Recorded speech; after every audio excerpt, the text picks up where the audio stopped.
All right, it's 5:10 p.m. I want to start the public safety meeting. I appreciate the attendance of the chief of police here and my fellow council members.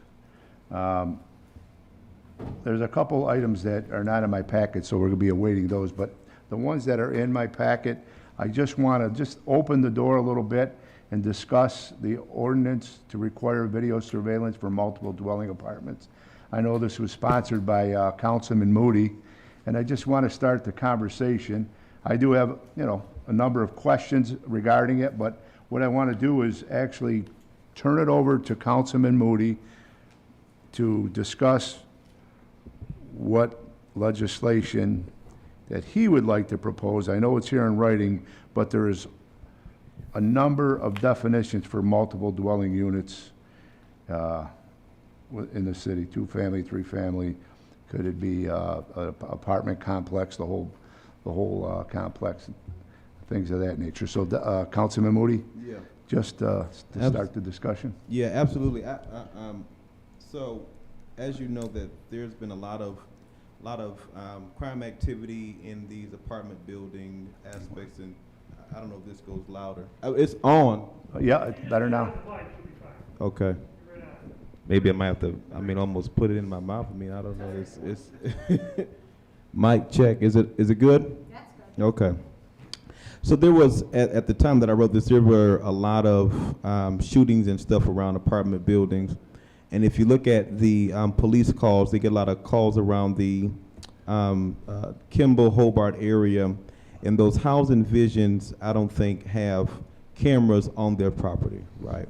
And there's nothing currently compelling them, even though the city have asked, there's nothing compelling them to have those types of video surveillance type equipment.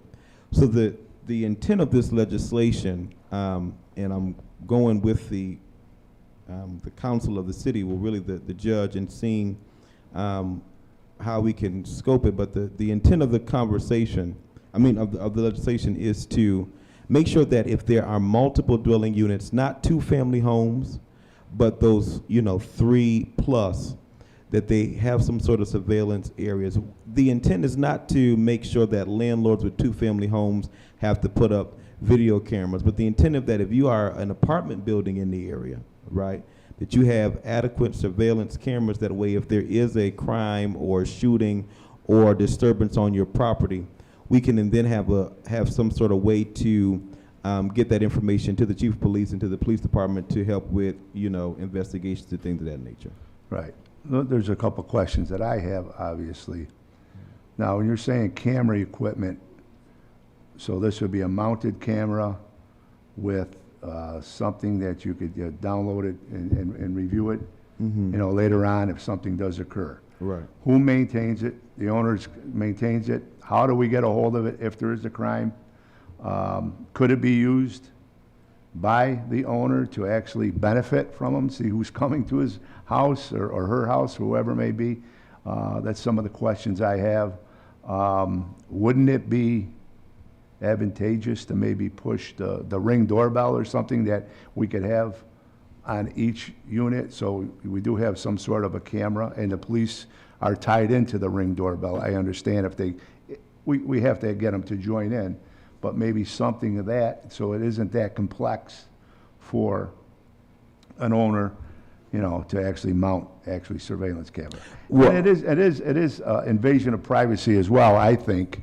If I want to rent an apartment in a 3-family home, and if I'm coming and going, I got eyes on me every hour of the day. So it's just some questions that I've heard that people have asked me, and that's why I'll bring it up to you. Yeah. And I want the police chief to weigh in on this as well. But go ahead, Councilman. So the Ring doorbell would not work for like apartment buildings, and so the housing visions is not like 3-family. They're 4 and 5 and up in terms of those types of properties.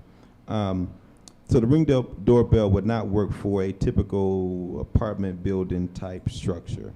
The other question about surveillance and invasion of privacy, that is what we have to look into. I know off jump that the cameras can't be audio recording. That goes into the I forget the federal law, but I think of Eric Snowden. What I forget the program. But anyway, the audio recording is heavily regulated by federal law in a way that video recording is not. So these cameras can have a lot of video recording, but the audio I'm not too certain about. Are you saying interior and exterior cameras, or I'm just both? saying exterior cameras. Exterior? I'm just saying on the Nothing perimeter. inside the building? No. Okay. Chief, you want to weigh in on that a little bit, or what's your feelings And on whenever this? we have crimes, especially when it comes to our gun violence issue, what we find is they usually occur when police are not around, and we're responding after the fact. So then trying to locate witnesses or even cooperating witnesses is very tough. So we're finding with the advent of technology, especially home surveillance cameras, they're playing a big role in our ability to be able to investigate and solve crime. A lot of times depending on the clarity of the cameras they install, our officers are able to identify the person that may be responsible for a specific crime, whether it be someone breaking into a car, a shots fired call, and they play a big role in our investigations and even in the prosecution. The DA's office request, one of the first things to request, do you have any video footage? So they're not just relying on their own body-worn cameras, but maybe surveillance cameras that might be in the neighborhood that may help us. Yeah. Not only with the investigation, maybe the prosecution with the crime. Right. And another question I had was the legality. I mean, could we force homeowners to actually mount these cameras? And if house number A has cameras on it, but house number B is exactly the same size house, but he doesn't have cameras, where does that fall in? I think he had a great solution. We talked about at the last common council, instead of maybe mandate, but incentivize Incentivize it, yeah. Exactly. Yeah. Maybe go that route, and maybe there could be some incentive to a homeowner by having this. Okay. And I'm not looking at the single family homeowners. Maybe a tax break or something, I don't know, something that a property tax. homeowner, Yeah, it'd be interesting to think about what the incentive could be. What tax break. A small tax break, yeah. yep, Councilman Beatrice. Yes, we spent X amount of dollars replacing all the streetlights in our city. And I believe one of the main things was on that there's technology to put cameras. So I realize we're not gonna put cameras all over to every pole, but any of these dwellings, these multiple dwellings, couldn't we just reach out to see that if we can put surveillance in those lights that we paid all this money to do? Yeah. And that solves the problem for everybody. Yeah, it's a great idea, but I know there's problems getting access to the poles between Verizon and National Grid. I talked to Frank Matullo, and it took them probably 6 to 8 months to get 6 poles that they okayed to mount cameras on. So it's a process. So we are capable to do that. We are capable of doing it. It's just a matter of, is it legal? I mean, we can do it on our own poles, but is it legal to do it on someone's dwelling? I'm saying every dwelling has to have a telephone pole in front of their building, or within, I'm Yeah, sure, within. a couple hundred feet, A right. couple hundred feet. If I could just speak on that quick, it's actually taken us 3 years to try to get 6 cameras up. 3? And we're Okay. still going through bureaucracy with it. What happens is these poles are sometimes jointly owned by both Verizon as well as National Grid. And there's a lot of red tape, a lot of bureaucracy that goes involved, and we're still not clear to put up the 6 cameras that we purchased at this point. We're getting there, but it's been a nightmare trying to get the cooperation to get these 6 cameras up there. Geez, We're hoping with any poles that we own, with the mounted systems with the new lights, that we could attach it to the arm of the new lights you're talking about. Right, well, that was when we voted Yeah. on these lights, that was a big selling point. Exactly. We could Right, there's we could power, put the, accessible power up there, right. power, we could increase the volume of the light and decrease it in certain areas.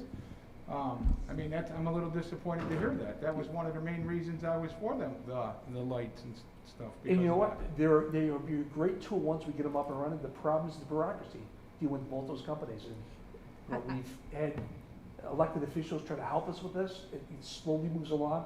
Every time we think we meet one threshold, all of a sudden they want the design, they want to know how it's going to be bolted to the camera, they want, it's been a lot of red tape. Okay, and as far as the ring doorbell piece, I kind of don't understand that either. Why would that be bad? I mean, I have a ring doorbell. It takes the whole front of my house. It works beautiful. What would be the problem on that? Actually, for like a lot of single Well, I mean, homes or even like two-family homes, they're not bad because what happens is these people can participate in an Right. app called Neighbors. right, Where I have that. we can know in a general area where these cameras are without knowing the specific address and give them the option whether or not they want to share it to us. Right. If they decide not to share it, then there's a system in place that they won't share it. Right. But we can put out alerts that, you know, we had a crime happen in this I see the neighborhood. alerts, I have that, Right, yeah. I have it too. I think it works great. Okay. Can I just want to say something to repeat what Joe said. I'm equally disappointed. We were sold those, and this isn't on you, obviously, Chief. We were sold those lights on the idea that they had all sorts of benefits beyond just the lights themselves, that we could put cameras, that there was literally a USB port up there that we could plug a camera into, and the brackets belonged to us, right? Whereas the poles don't, but the brackets themselves, but that was part of why we had to borrow all that money. Right. I mean, I'm with Joe in that. I'm frustrated that Right. we're, And maybe misspeak on this, because Mike Mahoney will know more about that Right. project than me. But Okay. I would say for the poles that exist now, without that technology, we gotta get both permission. so when you're trying to put a National Grid, camera that's right. independent of the lights. They may change with the new technology that the city approved. Right, Once so, we own the arm, I think it's called. right, because you were talking about cameras which are independent of a light, but you want to bolt them to the top of a pole. Exactly. What Joe and I are talking about is that the lights themselves were supposed to be so sophisticated, modern, up to date, that you could literally plug a camera in, it would be a different kind of camera than what you already have, that they would plug in to the top of the light or somewhere on that Exactly. light. Yeah. And that was part of, and the idea, of course, like you said, that we could turn them up or down remotely. But Right, I so can one of the just, things that we were sold on is that you could down at the station say, turn up the lights on Emerson, and suddenly Emerson would get flooded. And that still may be the case, but I know on the poles right now that we have designated high crime areas that don't have that, we're relying on National Grid and that's the key. and Verizon. It's been. Right. That's the key. frustrating. All right, I have can- Councilman We borrowed Miola next, $11.5 and then million. Judge You Garamo. can only imagine who's. gonna Councilman get- Miola next, then Judge Garamo. Chief, you know, I like the lights thing, but you know, and I know a camera coming down, you're gonna get the top of their heads. You're not getting a facial, so you're gonna have a real hard time trying to, you know, ID them with just the top of their heads. It depends how it's mounted, because we have pole cameras now, and we've actually solved, I can think of 3 homicides on James Street with the use of pole cameras. So even though they're elevated, you Well, can, you can see them, but you can't really, you know, and I know it'd be hard to get an ID facial when you're only getting the top of their head. well, sometimes we are able to get a more, Face. It depends if they look no, up. we get more than just the top of the head sometimes, is what I'm trying to say. I guess there's a lot of variables, it depends on the quality of the camera, whether it's night versus day, there's a lot of different variables. Well, you'd only get the top of their head if they walked under it, but if it's up there and they're over there, And You you know. know they're looking up and looking at the cameras. But another suggestion that you guys did touch on, something to make them interested. I think if we go out there and get the insurance companies to offer a discount if they have cameras. that's So good. now, at least they will get something back from installing these cameras. That's the incentive. I think, you know, you touched on the incentive, Chief, just a little while ago. But, you know, and I know, a lot of these companies, they want to find out who's either damaging their property, who's doing the looting, Right, who's, even if someone falls, right. Right. And guess who pays for it? The insurance company. right. So now, if you have a complete unit, that is like ADT or something that's qualified unit, Frank, you use your microphone. you submit that to the insurance company, and the insurance company offers, you know, some percentage of discount because you have this You're next, Judge. system. So at least We're you not get to coming. pay for the system and the usage of the system monthly, because you know it's recorded and it calls you directly. And the insurance company gets a little bit better coverage of the property that they're insuring. So, but we would have to go reach out to the companies first, Frank. Yes, and that's a good idea. It's another Great idea. idea to throw out there, yeah. But- I know Judge Garamone is next to speak. They're two different theories. Obviously, if the government does it, you don't have any problem. Government can put cameras anywhere they want. And of course, the only problem with government is the cost. He The only voted. problem with the government He voted. is the cost and, of course, the pole thing. Niagara Mohawk was never cooperative with anything with poles, never. And they also worry about liability and everything else. Yes. So that's one thing. When you go talk about the private, however, the private's a whole different question. Because the only way you can force anybody to do anything with their property is under the zoning laws. And the zoning law, it must be for health, safety, morals, and that's about it. And if you can't fit it into that category, they'll never hold up in a court challenge. Also, when you are requiring it just for one class of people, and that's the Councilman Modi was talking about multiple dwellings. And then there is a definition of multiple dwellings in the law, and you can put that in there, obviously. But all the people around the multiple dwelling is not covered by the same law, and therefore you got one person who has to do this thing.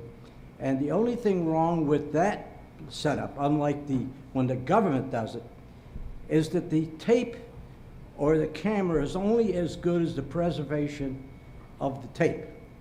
In other words, and then you have to figure out how you make a homeowner, absentee landlord, liable for operating that tape, and how long does he Said that have to earlier. maintain the tape before it can be erased or replaced. Right. So this gets very, very technical. It sounds very easy on the outside, but I've told Councilman Moody, you know, I worked on this. I can't find anybody who did it. And so if I can't find anybody to do it, I don't even have a model. Almost everything has a model, but this one doesn't.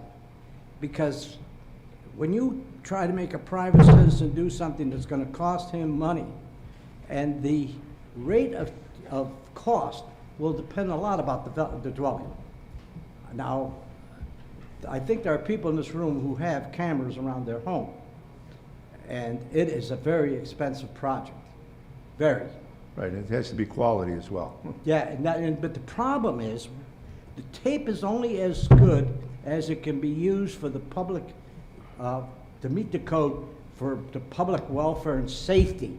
In other words, that you can, if you're going to use it for a private purpose for insurance companies, that's a whole different thing. That is a homeowner's choice. He always has that choice. But when you're making him put the thing in, you're making him maintain it. It has to have a taping system, because if it doesn't, what good is the camera unless you can run something back? That's when you get into the legal problem. Right. Of how you define, do that, and And that's where I agree with you. I don't think we could develop. I think we may be able to offer an incentive to make, the possible. you see, and that's another thing. There is a section of the law that says you can't forgive people's taxes. You know, that you don't have that right. Whether you can do incentive taxation programs at a local level as opposed to a state level, I can't answer that question Right. tonight. That's, yeah. That is a little bit more complicated. Now, I've talked about this matter with the Corporation Council, both Mr. Brown and Zach, about this. I must tell you, I like the idea, if you could get a grant and we can stick them on poles in areas that we know are, that is a much better solution. I know we did it in one particular situation, and it worked out very well. I won't just say when, but I know you did it because the camera was there, and you were able to have a successful conclusion of a nuisance that was going on. So I'm all in favor of cameras. I mean, they're all over the city. New York City has a camera on every traffic light and everything else. But what was the cost of the cameras that you did, you know, the 6 you were talking about? Do you know what the cost of that was? Just those 6 cameras? Just those 6 cameras to include the installations of $100,000, and we got a grant to, Yeah, $100,000. and we got a grant to pay for it. Well, when you're talking a number of streets where this would be advantageous, you're talking a lot of money. Right, so Right. we'll need Talking help, like $1 definitely million need help. Councilman Moody?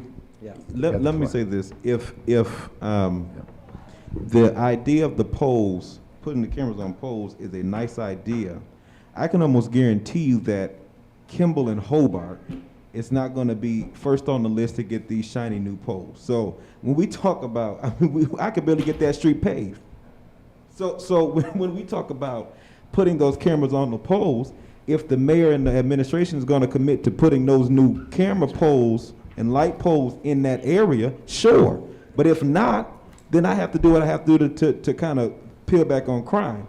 So that's the one aspect about the lights and the cameras and stuff like that with the poles. The other aspect is this, that I'm not talking about homeowners or small landlords. I'm talking about multi-million-dollar developers who have the money to pay for cameras around their perimeter, and we have asked for them. It's not a landlord that has a few 2-family units. I'm talking about multi-million-dollar CDCs, Community Development Corporate, that get millions of dollars from the state and from the city. I'm pretty sure they can afford to put surveillance around their property. That's a good point. Can I got, Councilman Beatrice is next, and then, I just want to reiterate one thing. We keep talking about cameras on the poles. We don't need to put cameras on the poles. We put brand-new lights on that have technology that you plug into those lights, and you can have the cameras right there. So I agree, 6 cameras, what you're talking about is not what I'm talking about. You're talking, actually, you guys put a camera on top of a pole. This is a project, we spent 3 Right. years in making before this technology even came. Right, but the out to technology that's out there now, and gotta be a lot cheaper. please correct me, any of you guys are here, because everybody here. No, you're Wait a right. second, He's right. wait a second. Everybody at this table and who's ever listening, when we voted for the new streetlights, the main selling point was we can turn the volume up, turn the volume down, and we can attach cameras to them. Nothing about attaching cameras to the pole. It was about putting a little, something into the light. Plugging it right in. Plug it in, and you were gonna have it there. So I agree, we shouldn't be spending, and Delvin, I agree with what you're saying too. When you keep talking about these units that you're talking about, what example are you talking of? Where could you say in your area? Like, I know in South Utica, maybe Hillcrest Manor would be something, okay? But where are you saying it in your area that has multi-million-dollar properties that would pay for their surveillance? House divisions on Kimball and Hobart. So it's one, in your area, No, it's you would multiple. say? No, there's multiple. Okay, It's like a whole complex. okay. Beautiful. Okay, and then the other thing, what the judge just talked about a tax break, I don't believe we were talking about a tax break part of it. What we were saying is the property owner's insurance, that was, if they could get a discount from their insurance, right? Nothing to do with No, tax. I mentioned tax break, and it Oh, is- okay, all right. The insurance Just part is a mentioned lot the better. incentive, Yeah, And he offered maybe a possible solution. yeah, I think that's a great idea, but is that over and above? Are we passing legislation that says you have to have cameras? And, I mean, Well, here's we're a the little thing. bit I- out yet, It's my right? opinion, I don't think we can compel someone to have it. I'd rather see it be. an Do it on their incentive. own. Exactly. Right. Right, Right. I think the simple Councilperson's friend. solution Well, this is- started out with multiple dwellings. Yes, Now you have changed to something else. The people who do the housing and projects like that now, they put in cameras. They're cameras. You don't have to tell them to put in cameras. They put in cameras. They do that for safety anyway. But there isn't a new construction of any significant building does not have cameras outside. They have cameras inside. And that's, Well, let's research that's it a part of little their bit own more. protection. And then we But I can will say- revisit it. Frank. To the councilman's point, we've been dealing with housing divisions for over 4 years with various different criminal activity and the premises. They wanted to the point where they hired police officers. And the mayor has told them point blank many times, get a camera system in place, and they still refuse to do it. But And we again, don't- I know we can't compel them, but at the same time, you know, it was Who's the biggest housing man? Multiple municipal housing. just about housing. They have an authority. We don't have any Yeah. authority over that authority. And whatever they do for the safety and welfare of their tenants is really a private Under matter. their purview. But it's a different government agency. Yeah. You know what I mean? So I've said from the very beginning, there are a lot of good theories, but when you have to make it a law, one that's going to pass the muster upstairs too, one that's going to be signed, and one that's not going to be a burden on already taxpayers who feel they're overburdened now. It's gotta be right. I'd see, my point was, when you start telling people, you gotta do these systems, now you gotta monitor it, and there's so many absentee landlords of this place that have multiple dwellings. Agreed. You're gonna have a big problem there. Yep. And I don't see anybody that's ever done it. And, so I agree with you. Trying to force people to do it isn't gonna work. And also, I don't know how you meet the, when you get into the courthouse and you say that your zoning law passes the muster of health, safety, welfare, and morals, you gotta prove that. You gotta prove that with statistics. You don't have the statistics to prove that, because the most famous case now is of that, a test was down in New York City where they shut down the strip joints. They actually shut them down. They were able to prove the drug activity in that area was so heavy that the Court of Appeal said, yes, this is public safety, health, and morals, and they shut it down. That's a landmark case. I haven't seen anything that comes to that level of what we're talking about, you see? Yep. Because, you know, I always think about the courthouse. I don't think about here. It's what the courthouse is gonna say. Yeah. Yeah. And the Kate law is gonna say. I agree. Right. So, the fact I can't find anything on it means nobody's done it that way. So anyway, it's an interesting, but the city can do anything they want.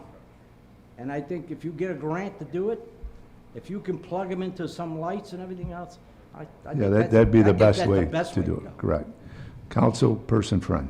I just wanted, we do keep sort of talking about two separate things. One is us doing this. Delvin's original legislation, the point of which was to make the property owners who are making nice, happy profits on these buildings, making them do it. I mean, I don't think it's a bad idea for us to do it as well. I know the chief has worked hard for years to have us do it when we need it in specific places. But the point of Delvin's legislation is to get the property owners to do it.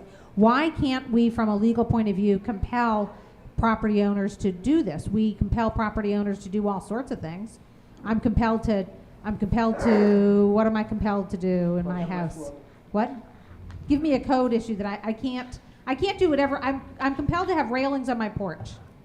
You know, there are I'm compelled to have railings on my porch. Right. Why can't an owner of a multi-unit, be compelled to also Well, put cameras on their house? that's something that a legal standpoint would have to let us know if we can do this, if we can't do this, and the reasons why. And I think the judge pointed out, you gotta have bold evidence to say this is a high crime area, there was several shootings in this area, there's just several drug arrests in this area, and this is why we're doing it, and maybe they'll allow us to do it. But Well, you I can't think at least we touched this subject. Delvin, I want you to Just close. the final point, I think. Close it out, and then Yeah. we're gonna move on to I something. think we all agree. This Councilman Lomarico, if I could give up. Yes, sir. Delvin, you're okay to? Yeah, absolutely. Delvin will yield. Go ahead. I didn't mean to step on you, Delvin, I'm sorry. You're good. Well, I agree with Delvin in a good portion of this. I think there's a lot of houses in the city, and I think we can point those houses out quite handily by the number of police calls that go to those houses. So I think one of the ways that we can work with Delvin is if we get so many police calls to a particular house, and can somebody give me the word if house, chief, you there? Yes. What do we call that when they have multiple problems with the house? Hotspot locations. Hotspot location, and I think codes has another name for it as well. Nuisance? Nuisance, yeah, nuisance house. So I think if we could get to the point where we could write into codes where once a house becomes a nuisance, either we shut it down or they put up. They comply.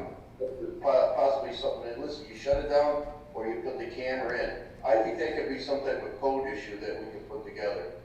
So I think Delvin is really correct on this. We have some serious houses in this city that continually bring in drug dealers, people with weapons, and these landlords can get to you-know-whats about it, unfortunately. And I'm witness to it through my years as a parole officer and through my years of working in this city. And yes, we need to do something about it, and I don't think that we should blow this off in any way. We need to get after the landlords that are having these issues. And we need to find a way to force their hands.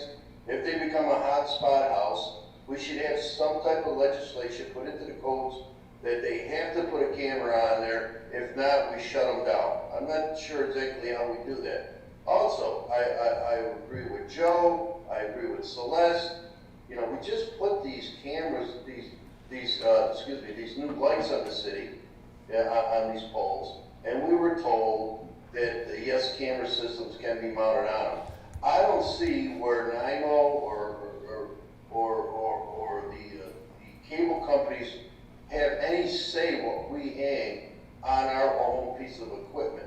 So I don't understand why that's an issue. Yeah, like, I think the chief said technology changed when they first got this grant. So now we might be able to bypass all that red tape and put our own, right where the light is. I guess this is the first phase. Go ahead, Chief. I'm sorry, I didn't mean to cut you off. What I understand for the new technology for the lights, it's gonna be different phases. The first phase is getting the cameras installed, and the second is then deal with the technology that gets attached to it. So we haven't gotten to that second phase yet. Yep. Right, so what I'm getting at is that right now, hang on Bill, 1 second. I'm talking to me. Right now as we're going, we have some money coming into the city right now. I think we should try to take a piece of that and figure out how we can improve our public safety with the monies coming in from the federal government. And one thing I would think we could use some of that money to increase the surveillance on these houses that we have issues with. So I'll just end it there, but we have a serious problem with serious landlords in the city that don't give a darn who they rent to. And this is one way where we need to take care of the problem. Agreed. Councilman Moody's going to close this out. Go ahead. So just to close it out, I think that what we should look into is seeing if we can get that new construction with 4 units or more would be compelled in some way to have these cameras, and that be attached to their certificate of occupancy. And then if we can attach it to that, that might be something that we can, which also the judge suggested too. That actually is not as much a problem as the other thing. That is a codes requirements for certain new projects that have some relation to that probably could meet the test. You see, I agree with that. Because then you're not pinpointing and punishing some people while others go, unharmed. And one thing I have to mention before we end the discussion. I think that this is not in defense of anybody. There are a lot of landlords out there who are not collecting rent, who are literally going broke, and they can't even pay their own mortgage because their tenants are taking advantage of this COVID thing. And there are a lot of landlords are not getting, they can't evict the people, and they can't get the money. And they're gonna have a problem at some point where they're gonna have to try to get back rent, not would be thousands of dollars. So I think you gotta think about that, and you gotta think about how you relate to that matter. I've always had a problem with that matter. I don't have a problem as much with Kelvin's idea. I don't have any problem with plugging into our own lights because we are buying the lights anyway. So there are lights. So I think that can be worked out. The only problem I see now is money. But there's supposed to be this big influx of money coming into the state and to the local government, and I think it's worth the investment. About trying to pinpoint houses and shut down a house on an individual, that's kind of, I know it sounds like what people should do, but that's kind of hard to do. Yeah. There are a lot of things you could do to stop crime. It may that take you years can't in do. court. You know, you just can't do it. Right. It's like circling off an area and going in and do multiple warrant searches, because you know there's 4 drug houses in there. All right. I get away with it, you might not. Thank you, Judge. Thank you. We're gonna just pick up one more subject, and this is what I wanted to touch on. We've received let's say, a fair amount of complaints regarding the towing, and very outrageous charges that are people complaining, and they're coming to the city to complain when I don't even know if they should be coming to our city to complain. But I want to take a look at this again and see if there's something, maybe there's something we can do to help out the people that are getting towed, and maybe storage fees and things of that nature. Maybe we could put a cap on it. But I want the chief just to explain to me, a couple times I saw in the emails that there was some charges of $6,000, $7,000, $5,000, whatever, for tow and maybe storage. And they are complaining to the powers to be at the city. And I know we tweaked this ordinance, and maybe we left a little gap in it, maybe we didn't, but I just want to at least discuss it. Chief, could you explain a little bit of what you're hearing from the Yeah, outside? We usually get 1 to 2 complaints about overcharging. They usually come from either rent-a-car companies or insurance companies, and they're complaining about the exuberant cost of the tolls charges. So I brought one example where we had one toll company charge $7,217 to tow a vehicle, and I brought another example of another toll company that charged the insurance company $6,705. And this other one kind of highlights where they had too much discretion on what they charge. I was No, looking at the fees broken down. Just one quick thing. These are people that are being called out of police rotation, Utica police rotation. Yes. The tow truck driver is going to the call, picking up that vehicle, and then charging the insurance company or whatever it may be. These are Okay. people, How far did they tow? it depends let 'em- on the rotation yeah. list. It's usually someone in the city. But here's an example of some of the charges. So they added one tow charge of $1,875. Then they added a second tow charge, which they don't specify why, of $525. Then they charged a $425 lynching charge. Then they charged for recovery another $475. Then they charged for a battery replacement, $50, which may be illegitimate. Then they charged for the labor for 3 men of $655. Then they charged a cleanup fee, which by law they're obligated to do anyway, of $375. Then they charged us a fuel surcharge of $75, an in-route mileage charge of $75, then an administrative fee of $225, then a gate fee, I guess to open the gate, $75, and then a processing fee of $50. And then it continues on to road service. They charge another $525. Storage, they charge $600. In secondary towing, I can only imagine from the information I got from this secondary towing charge, which was another $450, is when they didn't want the car fixed there, they brought it to car Another wash. location. Can I So- ask a question? I didn't mean to interrupt you, Chief. This was dated February 18th of this year. So the way that our towing ordinance works, correct me if I'm wrong, we have a list of, the rotation list is our rotation list, right? It is- Approved by the department. Approved by the department. Do we have the authority to simply take people off the rotation list when we find in our judgment that they are overcharging our residents? And we could come up with a system whereby on the first time we decide that you overcharge, we're taking you off for a year, and the second time we're taking you off for life. Yeah, but how do you? There's nothing in the ordinance that addresses it. Right, no, I'm saying we would have to rewrite the ordinance And to. you'd have to put a certain. You'd have to have very specific ways to think about it, yes.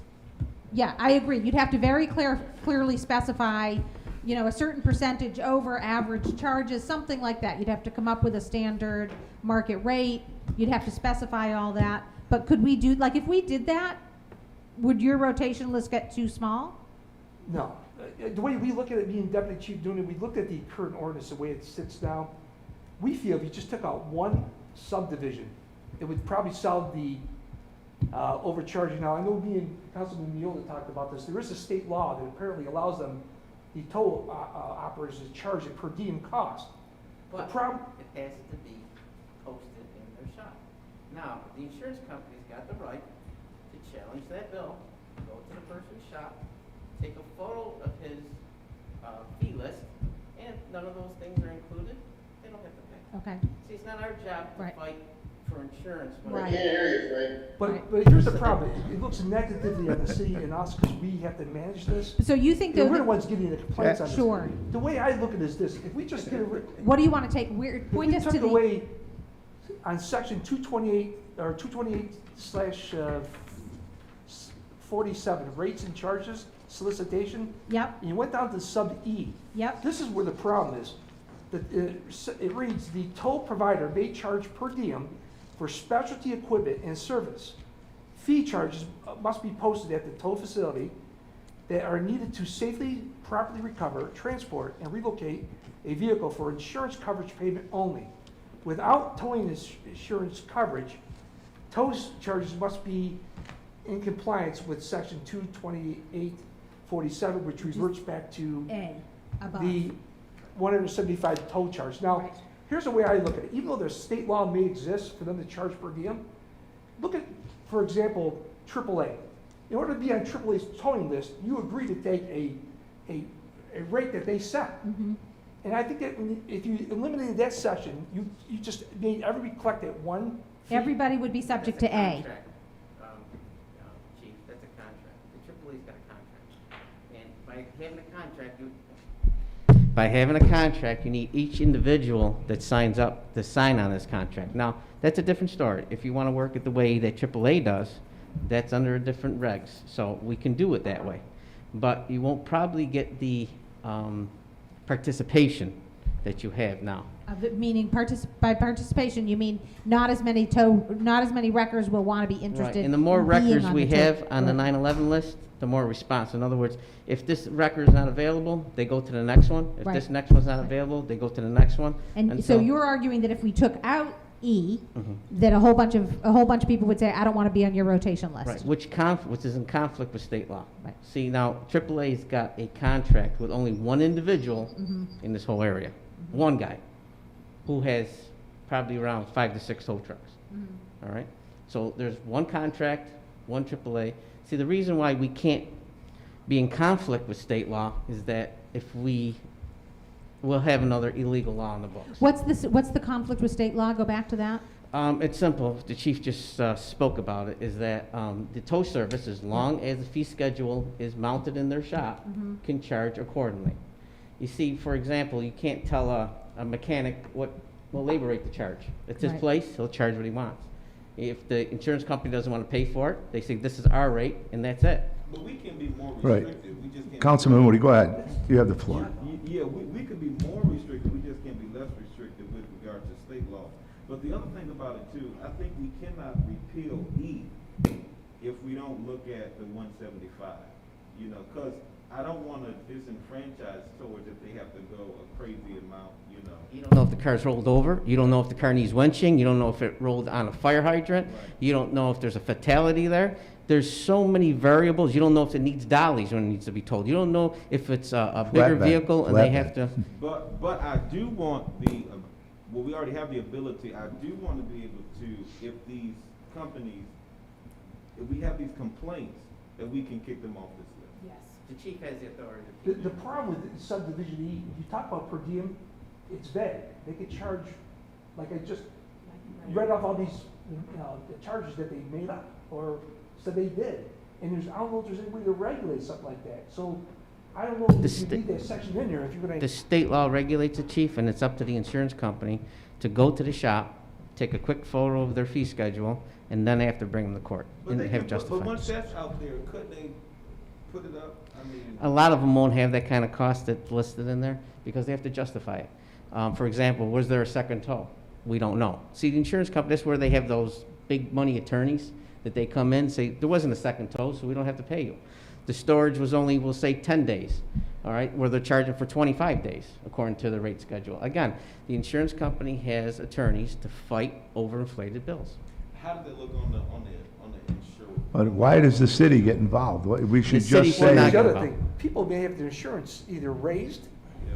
or possibly canceled. I mean, you got these type of rates. I Oh, mean, They get paid, Yeah. this person I mean, gets so paid? we're not talking about just an insurance We company. don't We're know. talking about these people. We're trying to keep in mind, when you have a motor vehicle accident, these people We are don't know. confused. They just Most been likely out in they the didn't. accident, they might Most be likely hurt, they didn't. so they get the They car didn't. out of there, we use the rotation truck. Then they find out after the fact, they get a bill for $7,200, and now they got the insurance company. I know. I mean, how would you feel? I mean, And then here's, their insurance Can I company ask, drops can I ask a question? yes, sir, go So, ahead, Councilman They got Beekers. that bill for 7,200. Is it kind of one of those deals where we'll bill you 7,200, we'll settle for $2,000? Is that? it's is a that possibility. something We that don't know how they happens? negotiated. We don't know how they settled the claim. We If don't you, know. but if you're gonna do that type of business, I don't want you on. They shouldn't be on the list. It's up to the chief if we'd like to remove that person, I don't want to say any names, that person who did this, and give him a 6-month, notification. It's up to him. And The how only thing often, is, there had to be language in there to allow me to do that, because right now, I think the only reason I can suspend them is if they fail to respond to calls. okay. Then could, So can I? If you would like to add language, if you feel that it's unjustified, but don't forget, chief, we're crossing the line on the state law, okay? You're going against the state law by doing this. It's up to you.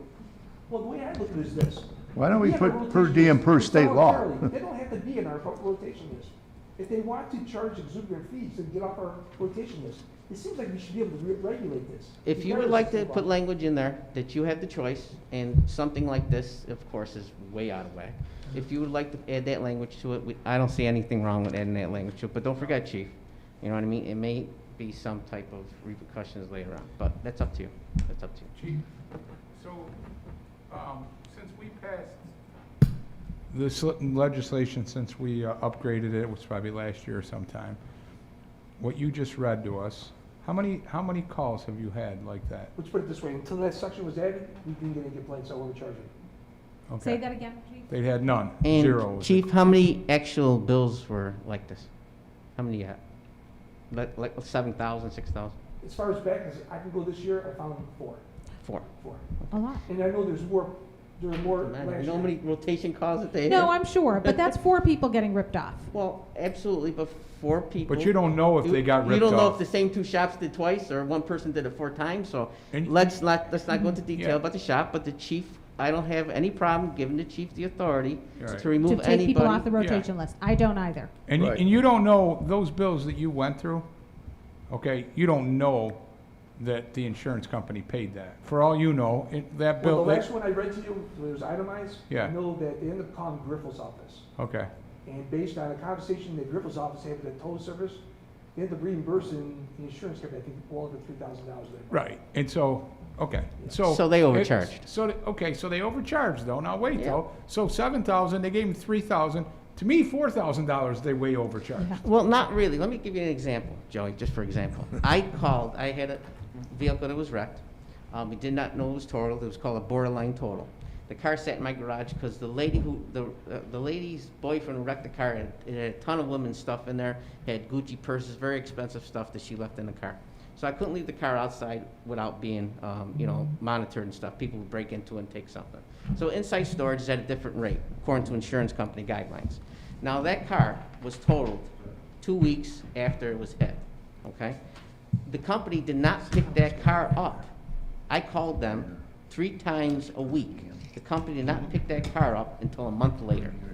Okay, but a month later. So a month That's- equated that's to over fine. $3,000 in towing and storage. It's us. But that's legit, that's legit. But how do we don't, that's what I'm trying to tell you. Now, that's why I'm trying to tell the chief, you have to really, and I don't, you got enough things on your plate. You have to really investigate, okay, the situation and understand what went on to take somebody off, once you get the powers, chief. once you get the powers, all right? So now you found out that Griffo, there was a reimbursement, so that $7,000 total just went down around 3,000 and change, okay? 4,000, all right, under 4,000 probably. So make a long story short, you don't know unless you talk to somebody on it. Is that reasonable now? Again, chief, I don't think you want, you know No, what what I mean? happens, I have a traffic unit, and that's one of the things I noticed is that on this total rotation list, the reason why they go on a rotation list, they make money on it. They make course. thousands of dollars, because they want to chase that rock they get to fix the car. Right. But if you look at the fees that we collect to manage this, it's a headache. We charge them, I think, $150 per tow truck to get on this rotation list. And if you ask me, if we're looking for ways to make money, we should raise the fees because they're making thousands. And it's costing my department more in manpower just to manage this. I think we should do two things. I think that we should raise that fee, but I also think that we should give you the power to take people off the rotation list. And I also think that if you're gonna do that, I also think if you're gonna do that, I think it should be a tiered program. You say the first time, and I wouldn't start out a year. The first time 30 days, second time maybe 6 months, the third time a year, the fourth time you're done. I mean, I'm just off the Something top like of my that. head. Yeah. You know what I'm saying? I mean, what do you think? You're the guy. I do think that the chief can use the discretion on each issue has a different, Right. outcome. You don't know the situation, you don't know what happened. Just recently, the chief sent a letter out to take somebody off because they missed 3 tows. All right, the problem was is that they went to his cell phone, 911 had the cell phone and not his backup number. That's his fault. Correct. Well, he gave the backup number to 911, but only 911 can use one phone call per tow service. So they go, if you're not answering it, they're going to the next one. All right? So he straightened that out. He's all set with that. And, but the chief said there's all different situations to go by. So if the chief wants it, I have no problem giving it to you, but you know and I know. We just heard 6 different scenarios. So it has to be real thought through before you want to take somebody off for something like that. And I agree, I think we need to look at that state law. Probably discuss it with Corporation Council Yes, I and agree. Corporation Solution. I agree. Go ahead, Councilman. Thank you, Fred. Chief, I would think that if you get something else like this, you get on your phone, you give them a warning, say if it comes out again like this, and we get something so ridiculous, we're gonna take you off the list. I think that might just rein them in. You know, give them the one shot, hey, listen, it does again, you're coming off the list. Is there any reason that we can't do that and breaking any state laws or anything like that? To be quite honest with you, if I see something in excess of $7,000, I don't want to give them a warning, I want to suspend them. Raj, I don't, listening to the verbiage going back and forth here, do you have the right to do that? Not now. Well, we're going to change that right now as we speak. Hopefully, we'll look at it. I think if we go to section 2-28-31 and subject A there, it says, chief of police may deny within 30 days after submission of all items required by this section, the renewal of any license if it finds that the applicant no longer demonstrates the ability to comply with the terms of this chapter. I spoke with the judge, maybe eliminate the word ability or add something at the end to say he could terminate immediately rather than, you know, if he finds that it was abusive or whatever. Yeah, Fred, well, what terms is he breaking? Can I ask a question? Well, you saw, he charged 3 or 4 times for the same tow. And I'm not saying he didn't break the term, but we have nothing in there that says that he did break it. If you don't put in there, okay, this is the terms, and this, you can't go higher than this, well, what's the term? Were those last 4 instances that you said in the past year, were they done by 4 different companies? I know at least 3 different. No, we can't hear you. There might be 4, there's only 4 that I'm aware of. And they were done by different companies. I think at least 3 were different, and the 4th, I'm not sure. And there may be more overcharging, and They I'm just not not sure where. complain.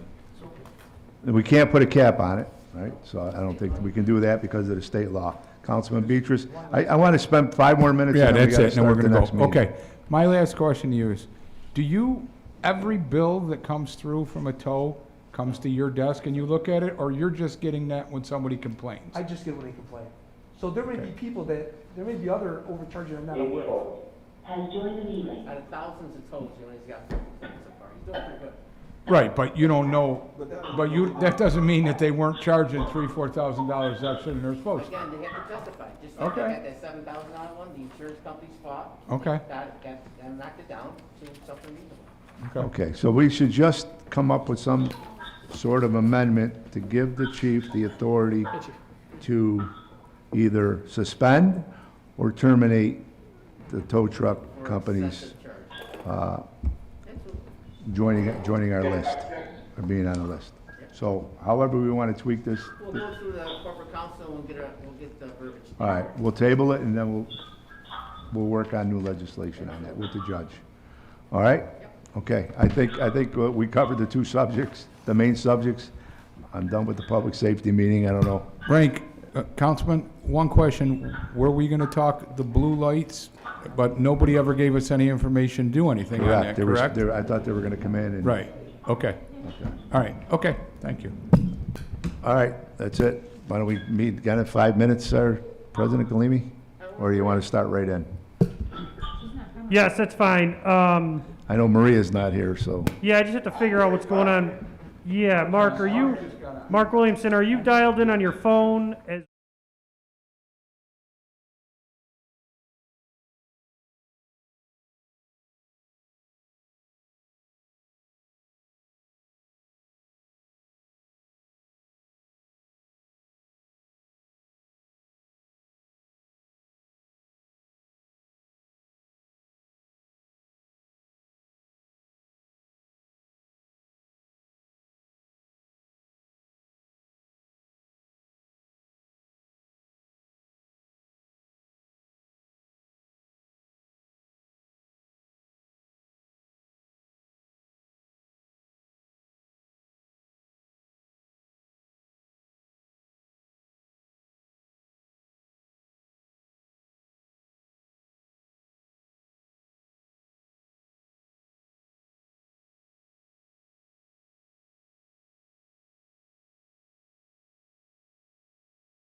Go to suite tonight. 2.5 hours. Hang on just one second, Mark. Attorney General's office. If you could get a little closer to your microphone. I just got to get some things sorted in the room here. All right, council, the majority leader's not here this evening. Mark Williamson is driving the pre-meeting conference, and he is on the WebEx. All right, Mark, go for it. Okay, resolution 1, board assessment and appointment, Justina Colenso. Mr. Minority Leader, there are 2 positions open, so I inform Mrs. Colenso at this time. Okay, so we have one more opening? That is correct, Mr. Minority Leader. Oh, okay. Okay, well, no one's got a problem with that one, so we'll forward that one in today, right? Transfer of funds, 2021. Judicial fees to firearms. Heather, you want to talk on that? I know we kind of discussed it earlier. This is, we normally order firearms at particular times during the year. This year, the 2021 budget, we needed to order them a little bit earlier than we normally do. So in order to do that, I had to move some money around to make that happen. We do buy firearms throughout the year, but at certain times of the year, we buy a larger number of them to have them on, on hand. So normally we would order this in April, but just because of some of the shortages that are being affected throughout the country, we wanted to order them a little earlier. Heather, can you mention that this is ammo? It's not guns, it's not the weapons, it's the ammo? That's correct. Okay, everybody good with it? Yep. All right, go to the next one, Michael.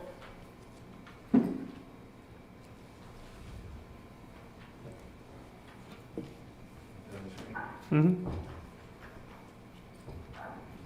All right, for assessment review, for Joseph A. Falcone, 1623 Walmart Street, Utica, New York, for assessment review appointment. Councilman Miola sponsored this one. Mr. Falcone did this job with the state. He is retired, and we gave him a call, and he's welcome to do it for our city. Thank you. And Councilman Lomatico is very well qualified for this job. Yes, he is. I concur. I'm good with that. Can I ask a question? Can we start getting notifications about when these openings are available? Our clerk can start doing that in the future, absolutely. Yeah, because I mean, all of us in every district, I'm sure, would have people that would be interested and might want to serve the city in these capacities if they knew that there was an available slot to do so. Melissa, would you mind giving us notification, David? I will do so. Thank you very much. Maybe that could even be sort of like, I don't know, like a general document that tells us what are all the things to which we might appoint people, when do terms expire, just sort of like a general document for all the various, David, I think, knows what I'm talking about. Looks like, yeah. I concur with, this is Councilman Lomatico, I concur with Councilman Moody and everyone else. It's just like, all of a sudden we get stuff dropped on us and somebody's recommending something for something. And I think that this is something that we all should have to review prior to the case. So thank you, Melissa, if you take care of that for us. Yes, once I get notified, I'll put an email out. Yeah, it's sort of odd. It's getting come and go, and we don't even know that these appointments are available. So thank you. Yep, you're welcome. All right, next.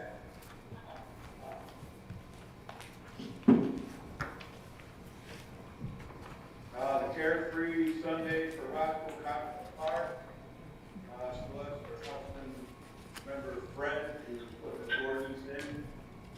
Discussion on this, my discussion on this is that it should not happen. We should not be closing any roads in the park whatsoever, up at Cockle Park. Cockle Park is an older place, and I have not heard of any hit and runs up there, any sort.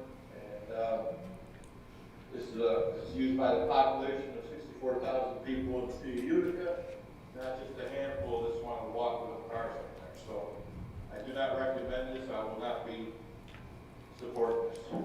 I'd like to speak to this as the sponsor. Yes, that's fine. Thank you. I would like, I'm going to introduce this tonight. I would like to actually place it in Codes Committee since it is about closing roads, and I'd like to have a committee meeting on the 21st of the Codes, if Councilman Moody is. This is the Parks Committee. It's also a Roads Committee. It's also a Codes Committee. It could be in either one.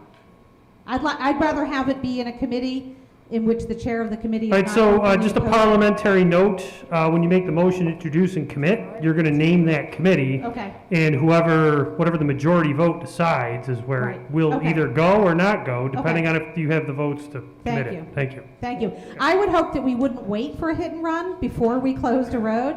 I am talking about closing this road only one day a week. I think that that's about as minimal as one could get. I have lots of residents in South Utica who like to walk up into the park and feel like it's very difficult to do so when there are cars on that road. The road has no shoulder, no sidewalk. Cars drive very fast on that road. It's a beautiful park, and I think that one day a week, people ought to be able to enjoy it without having to be in a car and without being afraid of being hit by a car. I've been running a survey on this, not a petition, but a survey, and it's running. We've got over 200 people have taken the survey. It's easy and online, and it's running 80%. 4-to-1 people would like to close it one day a week. And they don't all live in Utica either. No, they don't all live in Utica. There's no way to run a survey which limits them only to Utica, but I think the vast majority of them live in Utica, given how we have been distributing the survey. Mr. Minority Leader, may I have the floor? Go ahead. I really Go ahead, don't, Frank. yeah, I really don't think we should be closing a park. I mean, when you're at that Eagle and that view of the city, and, you know, people are older, they can't walk up the hill, they want to enjoy it. And why would you want to close it on a Sunday when people work all week long and they go out and enjoy the parks on the weekend? So for an older person, they can drive up there, sit there, have their lunch, bring out a picnic basket, whatever, sit on the hill and enjoy it. For them to walk that hill, to get to the top of that hill, I just can't see it. So I don't believe I'm gonna support this legislation of closing the park. It's a beautiful park, and so that is my reason. But thank you. Mr. Majority Leader, may I have the floor, please? Go ahead, Eric. Okay, so I've seen this the last week or so, or the last couple of weeks, this has been talked about. So my mother lives on the corner of Valley View Road and Cascade Drive, and that is right across from the DPW, the Parks Garage. And in the wintertime, okay, when that is closed, her house is buried with cars that want to park on Cascade. She's an older woman, has a hard time getting out. That's number one. Number two, when I go onto the other side on Oneida Street, I would love to know where we're going to park cars on Oneida Street so people can walk up the hill. Number three, we have this park, and Councilman DeBrango spoke of it on Sunday. We have South Woods, we have pavilions, we have places where people want to have picnics, and as far as people that want to walk in strollers or anything, there's a lot of people that want to park at the Eagle and walk around there, not walking from either Valley View Road or Oneida Street. We already compromised one entrance as far as the entrance on the parkway. So, like I said, and out of any day, the worst day of all would be Sunday. That's when family gatherings get together. I believe a few of my council members were sworn in up on the Eagle. So I don't see that there's any point in closing this. It's been open for however long the park has been built, and why do we need to change this now? I don't believe we have any problems. Chief, is there problems with, I mean, your people do monitor the park, correct? We do. Do you have problems in this park? The problems we've been having is ATVs, dirt bikes, sometimes driving on the golf course. But they would get by there anyways. Those ATVs and dirt bikes are not gonna get stopped by, believe me, I know what I go through in North Utica with that. They're not gonna Sometimes we get, get the flashers. okay. Yeah, but typical problems we deal with every year. Right, okay. So that's just my thought. This is Council Palumetico, can I say something? Go ahead, Frank. Yeah. Thank you. Well, this is, listen, you might disagree with it, you might agree with it, but she wants to put it into a committee so we can discuss this. I don't think this is the time to discuss it. The time to discuss it is put it in the codes or whatever committee you want to put it in, and so she can discuss it with us. Why we're discussing it now when she's asking it to be put in a committee, I don't understand. Thank you, Jack. It's just the cost, that's all it is. Right, so let's go to the planning committee and then we'll discuss it. Councilman Can I have Williamson? Councilman Williamson? May I make a statement? Go ahead, Judge. I just want you to know that this ordinance was done in this manner. And Councilman Friend brought up something to me about what legislation existed for those two roads. Remember that? Yeah. So what I have to do is, whether you adopt this or not, I'm going to have to rewrite this because I have to put this into the codes. And because it is a street, there are two streets involved really, they're still streets, and you have control of the streets. So I was talking to Charlie yesterday about where do you think I should put it, in the street section or the park section? So he said, why don't you look in the park section and see if we can put it in there someplace. So what I'm telling you, I have no opinion, it's not my business to tell you how you feel about the legislation. I'm just telling you that while it's in committee, I will give you a revised version and I'll pick a section so that when and if you vote for it, you're voting for the proper piece of legislation. And so I waited till tonight to see whether it was going to go anywhere, and if it's the council person puts it in committee, then it is going somewhere, and I'm going to just revise it and I'll find a section for it. Thank you, Judge. Does everybody agree with that? Okay. Thank you very much. Yeah, that's fine, Bye. Minority Leader, you have any? Okay. Anything else? That's it, right? Yeah, that's it? Okay. Okay, let's start promptly at 7 this evening. Thank you. All right. I have a question.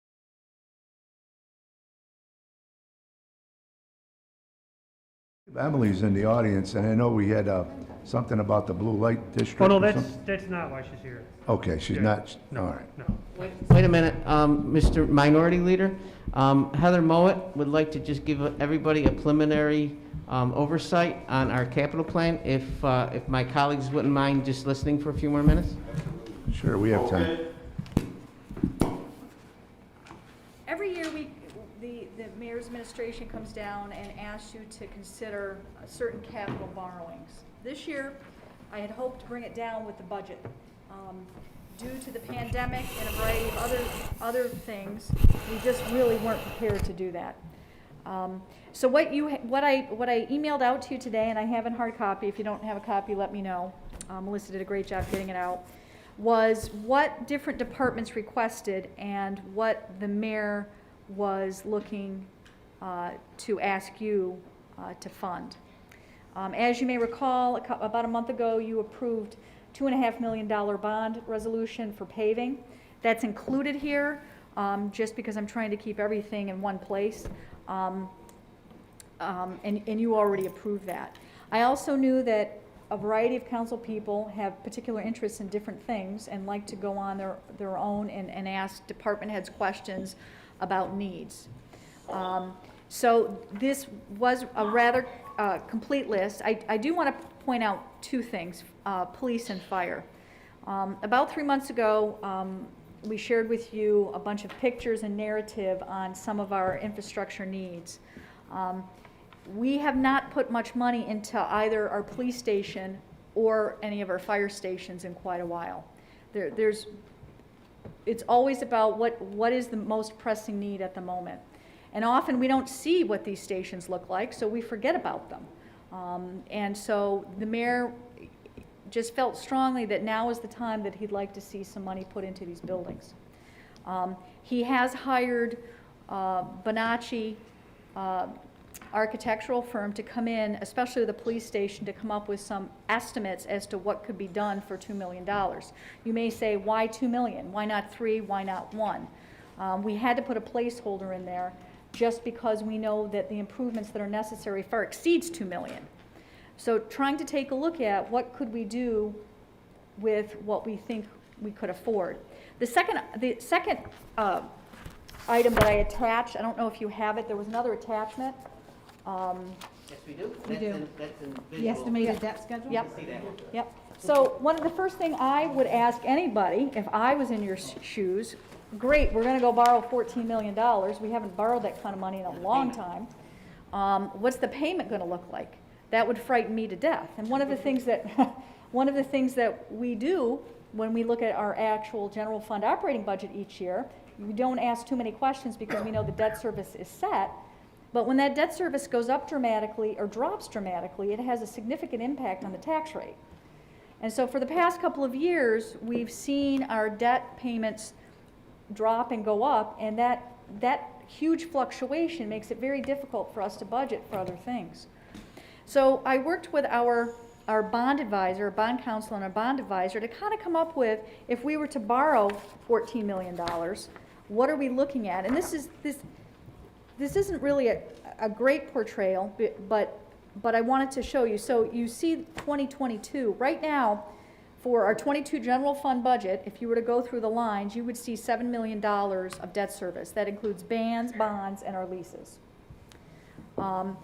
And if we were to borrow $14 million, we would only pay interest for 2 years. We would ban about $225,000 in interest. And then we would actually begin principal paying in 2025. So in the first 4 columns or so, 5 columns, you'll see that's, even if we didn't borrow anything today, in the 2023 budget, our debt service goes up $333,000. Gotcha. Right, does that make sense? So Right? you're looking at a 2% tax increase in 225. Is that what you're looking at? Possibly. You know, I will tell you today, we got our February sales tax check. Okay. It was $200,000 more than what we normally get. That's great. That's great. I called the county thinking perhaps there was some kind of correction for the city of Utica. Why would you say that? Take What? the money. Well, sometimes, Never point out their mistakes. sometimes there's corrections that take place, and I wanted to make sure that we're pretty close with the county, You need new chairs here. and the county had that kind of an increase. I'm not saying that's gonna be like that all the time, right? So when you say that means a 2% tax increase, I don't know. If, with the amount of building that's happening in the city right now, and hopefully, you know, property tax assessments So you're keep increasing. anticipating property tax going up and sales tax going up to offset this increase in our future years? Hopefully, yeah. I mean, with the amount of investment that's going in, I can't tell you that it will. I mean, we're going to have union increases, we're going to have a variety of other things that are going on, but we consistently try to look for cost savings. So all I'm trying to do is show you, because the first question I had when the mayor started looking at all these department requests, can we afford $14 million and the debt service that's associated with it? But what I tried to show, if you look at the next year, if you look at 2024, okay, when you look all the way over to the right, our debt service actually drops quite a bit. So, I mean, that's a really important thing to take a look at, and it's just because of the useful life of some of these items. So those, go ahead. Go ahead. That payment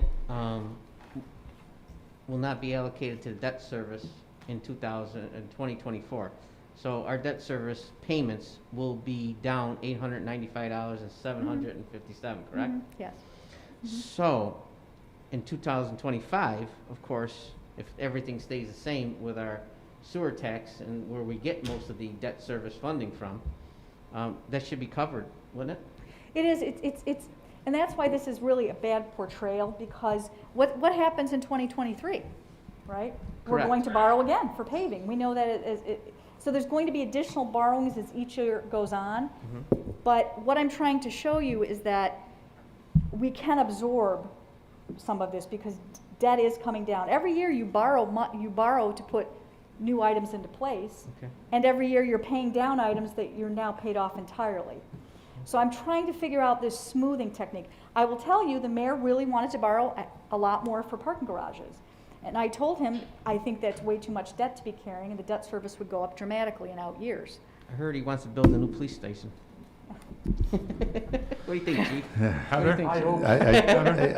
I think I have the floor. Oh, you did, I'm sorry. I'm sorry, I apologize. I didn't see it. Now, supposedly we're getting all this money from the federal government. Why aren't we using some of this Great towards question, great question. the capital And I plan had a long talk with the mayor instead of about this. borrowing money? Yep. Right. So the $64 million, just as a little update, in about 4 weeks, we will have half of that money deposited into our bank account. It has to be deposited within 60 days after the passage of the law. So that's about $32 million that will be set aside by the controller's office in a separate account. You said in a separate account. In a separate account. The Treasury regulations that have to come down have not come down yet. So we know that there are broad categories the money can be spent on, but those categories most likely will be narrowed through the Treasury regulations. So there's a law, and then there's regulations that go along with it. They haven't been issued yet. Right. Senator Schumer's office said in the next couple of weeks we should have them. So this would be the maximum amount, Yes. 14. It could come down if they allow us to pay for certain items. So I'll give you a great example. on this. One of the items we can pay, or we can use the federal dollars for, if we had any decrease in revenues for last year. So right now, some of our parking garages, people didn't park downtown, right? Because they didn't work downtown. Do we pull money in for that? I don't know that we're gonna need to do that. Yes. We had a lot of cost savings throughout the year. But I started thinking, what about the paving that we reduced last year? We reduced paving, right? Do we take that money and put it towards this year's paving program? We haven't borrowed the $2.5 million that I had you approve, or I asked you to consider a month ago. We needed that so that we could go out to bid, because we didn't know what we could use that money for. So the mayor is working on a plan right now to bring down to the council as to what kind of structure to go forward. Normally, grant money that we get doesn't come to the council, but the mayor wants to be in partnership with the council going forward as to how we expend these funds. So he and his department heads are working on a plan how to do that. It's just starting, and I mean, we're meeting almost every day, just going through projects. It's not just the 64 million. The president just came out with a jobs plan that includes money for everything from electric vehicle stations to roads, to bridges, to sewer lines, to broadband, which he already put money in for broadband in the bill that was already passed. We've got $10 million coming in from DRI. We've still got several other grants out there that we haven't even yet begun to spend. So there's all these different pots of money, and we have to try to figure out how do we try to stabilize our budget in years to come and spend the money, be very strategic and thoughtful on how we do it. We're not going to have those answers in the next couple of months. We're just not. And so part of the struggle is, in all honesty, I mean, when you look at this schedule, what's the one thing we do every year? We buy police cars, right? And we borrow for them. Right now, I want to say it's 5 to 6 months from the day that we order the police car that we actually get it. That's how far out. The dump plow and salter is a year. We can order, if we order it today, we will not get it for a year.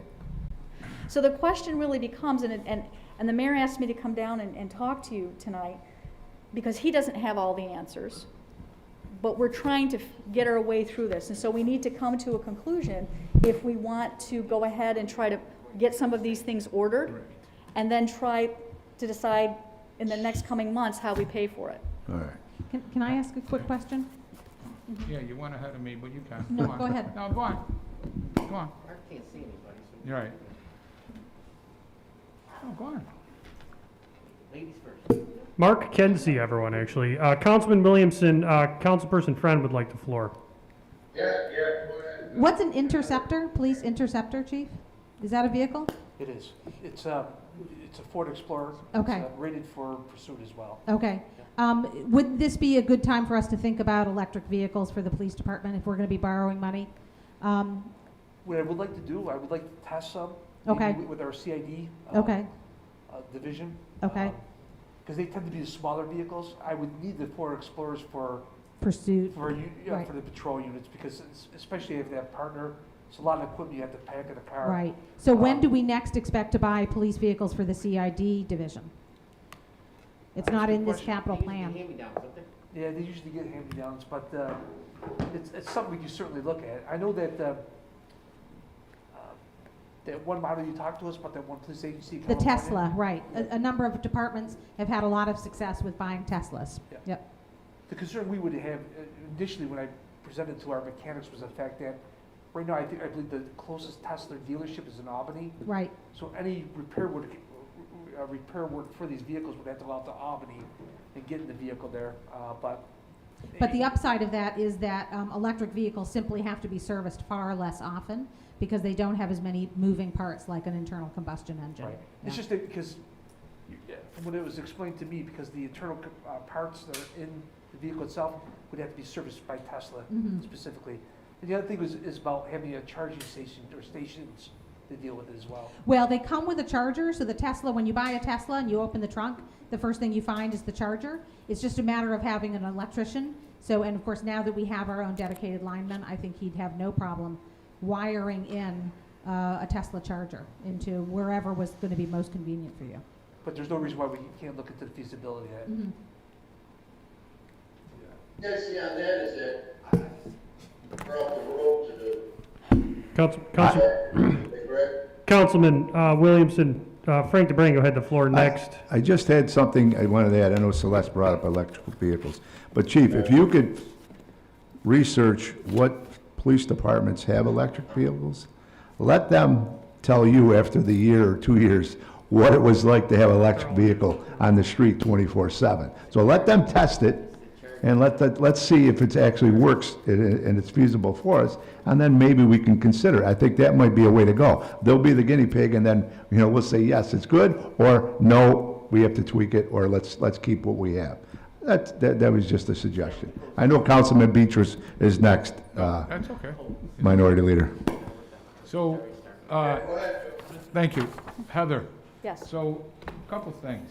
How about our $8 million surplus? Are we ever gonna use any of that to spend on anything? That's my first question. So, okay, so that's a really great question. So as I mentioned to you earlier, 2021, our budget that just ended, we're looking very well. That's because we were able to cut so much in expenditures. I mean, we went bare bones because we didn't know where the sales tax was gonna go. We didn't know if people were gonna pay their property taxes. We didn't know if people were gonna get building permits. I mean, if you look back a year ago today, we were all terrified, right? Everything was shut. So the mayor went to work. We offered the early retirement incentives that we had I think 7 people took. So as it looks right now, we're going to have a surplus, I believe, for the 21 year. The question is, how much is that surplus? I don't know the answer to that. I'll know more probably in about 2 months. But we could possibly, as part of the big strategic plan, utilize some fund balance. I don't know that we're going to need to. Okay, because we have this $64 million. It depends what it's going to be used for. We're still kind of up in the air as to the hospital parking. The mayor made a recommendation, as you know, to the hospital that, we had various parking facilities available in downtown. That discussion hasn't really been completed yet. That's all part of this. So when you see the garage money here, we made commitments for parking within Kennedy Garage. Paid parking spots. And so this is probably, out of all my career, the most complicated thing I've ever Oh, you can looked Okay. handle it. No. So that's, you did a great job explaining that, but that's not what I asked. You already have 8 million. What Yes. you're talking about is gonna make that 8 million, maybe more. Okay, so you explain that. My next question to you is, you make the statement that we can use this $64 million for, which you used, of course, every time we come up with anything, it's always about paving, which is our biggest need in the whole city, that we could use maybe that for the paving, because, you know, it was part of the pandemic.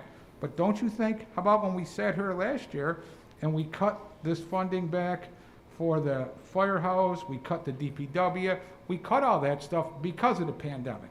So we can go back and forth about what we can use the money for and what we can't use the money for. But at the end of the day, we can use, I'm gonna tell you that if you're saying we could use that money because of paving because of the pandemic, you should be able to use that money for anything here. And I have no problem supporting this and borrowing with this, as long as we have a stipulation when that money comes, we pay that bond off, Yeah. okay? Now, wait, one other thing, Okay. okay? You gotta wait. You don't know if we can do that. And Well, if you can do it for paving, you should be able to do it for the other. we We don't know don't, the guidelines of the 64 million yet. Right, but there's also federal money coming through New York State for, I've already talked to Mr. Mahoney, it's the one highway program for any city that has a state road going through it, that's New York State, it's not federal. And it just, Mary Ann just texted me a little while ago that it was passed, that we could save money that they were gonna use for that, to get that money and have, we're one of the only places that have it. It's like, for example, Herkimer Road, because it's a New York State access highway. Right. So we should get that no matter what.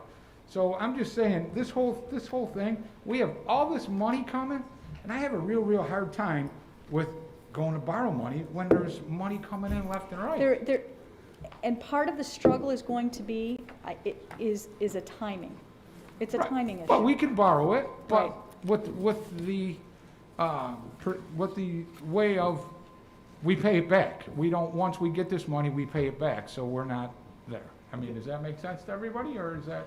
Can I, Can I ask a question? and then I'll go after you. Please turn your mics on. Get on your mics. Can Thanks. I ask a question? So according to this, and I know we have like the 64, so let me say this, that I'm not, until the parking garage situation is presented, right, I wouldn't feel comfortable voting on a capital project if we don't have a MOU or whatever with the county or our decision as a council as to what we're going to move forward with. But, you know, I hear about all this money, and it just could be because it's not attractive to me, but I don't want to spend millions of dollars in trying to supplement projects or maintenance of the city alone, and we don't put any money toward being innovative and creating our city to be better with this huge influx of money that we're getting ready to get. So, you know, like, it does bother me that we don't have any money in this particular for parks, you know. I think about things about like meters and you know, public safety, you know, things that we can be doing. So where does that fit in? Because to me, buying more DPW trucks, and I mean, it's needed, right? I'm not going to ever say it's not needed, but any city can do that. I want to make sure that we're making, with $64 million, that we're bringing Utica into the 21st century to be the best city that we can make it, so that way, you know, younger folks want to move in, this current generation wants to stay. I don't want to miss this moment of $64 million buying more dump trucks that we can pay for out of our own money, if that makes sense. May I? Actually, before Councilman Williamson, this is Council President, can I have the floor for just a moment? Heather Mowat, Budget Director. This is a proposal at this juncture. We don't have any legislation on the table or to the clerks. So this is just you discussing this in spreadsheet form with the council, correct? Correct. All right, I just wanted to clear that up for the council because we're discussing this almost as if we're trying to figure out what to do with this tonight. This is the budget director's first go handing this to us. Okay. Can All I right, nonetheless thanks. ask a clarifying question? We don't have $8 million on hand. Our general fund balance is $8 million, and our general fund balance is different from our cash on hand. That's correct. Right, general fund balance is all the money we would have if everybody who owed us everything paid us right now. And we shut down business. And yes. we stopped spending. Yes. If we stopped spending and everybody paid us what we owed, we'd have $8 Correct. million on hand. Yes. We don't, we never will. This is not never will, but it's a general, it's more of an abstract concept, a general fund balance. Whereas cash on hand, what's our cash on hand at the moment? Approximately. I don't. Ballpark it for me. I don't even know. 2 million, 1.5 million? Oh, no. We probably, with all funds, you get your monthly cash report. Yeah, it's in the cash Probably- reports. Probably right now, because we just sent tax bills out. Right. Probably talking 12, 15 million, somewhere in there. What? 12, 15 million, Okay. somewhere in there. Okay, thank you. It's Can- 4.5 million. It's going to be 4.5 reported later. right now. Yeah. Okay, thanks very exactly. much. Well, I that's just not do all think- funds. And that's what my point is. The clerk It's not will all read the cash funds. report on the floor. But my point was just Yeah. to remind us to distinguish between our general fund balance and our cash on hand, which are actually different numbers. Which is all different funds. Right. Right. There we are. It's Right. 18.7. I was reading the wrong line. Okay. Yeah. Okay, thank you. Thanks. I do want to move on from this and ask the budget director a separate question, if we're ready. Yeah, let's go ahead and close the caucus. No, Council President Friend wants to. She has been waiting, Councilman Williamson. So if you just. I thought you wanted to do it on the side. No, that's fine. Yeah, she wants to ask it in the context of pre-meeting, but yeah, if you could close it after that so we can move into the main meeting, that would be great. All right. Thank you. So I asked you a while back for a document, and you provided it very quickly, nice document, a 5-year summary of all of the settlements that the city has made in the last 5 years. Mm-hmm. And I just want to ask, I know that no one is here from Corporation Council, I want to ask a very general question about this, so I'm not... Kate's on the line. Oh, Go oh, ahead. good. Hi, But Kate. Go ahead. Right. Okay, I would just like to know the general nature. I don't want to ask anything that would force us into an executive session. The general nature of the civil rights claims that we have had to settle over the last 5 years, because I notice it's about 500,000. And what I'm particularly interested in is whether any of those settlements in the last 5 years have been for sexual harassment claims. I think that. Sounds like Kate Yeah, wants I to. think. Hold on, Heather. I don't know offhand the specifics of every claim or every settlement.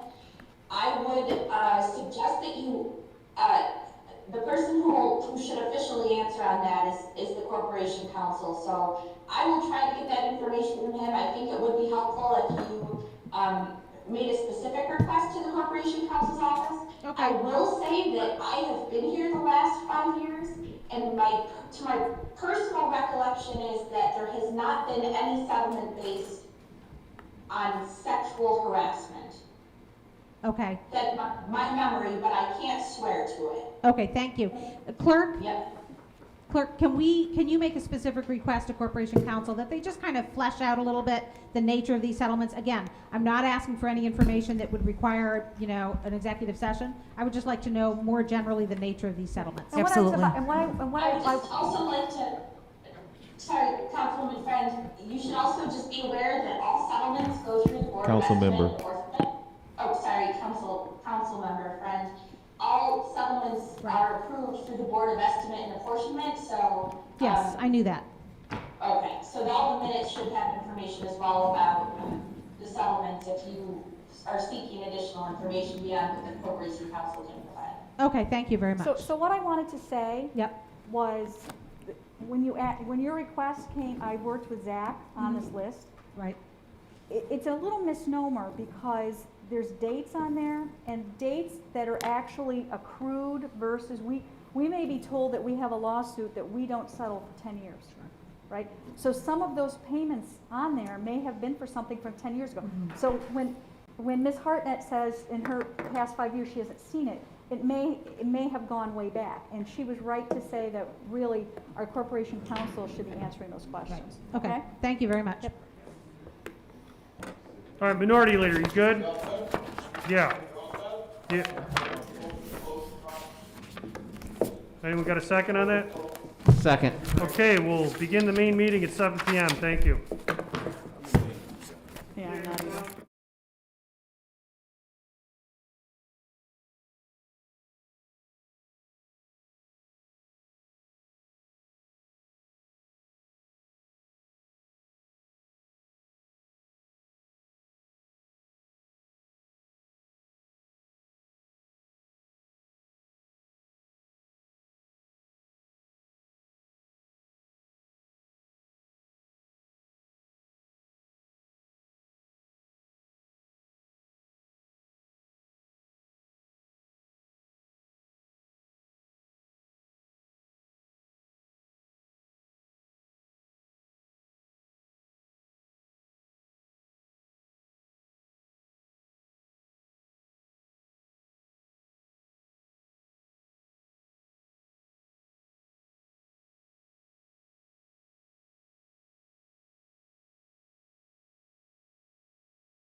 It's April 7th, 2021, 7:05. This meeting of the City of Utica Common Council is now called to order.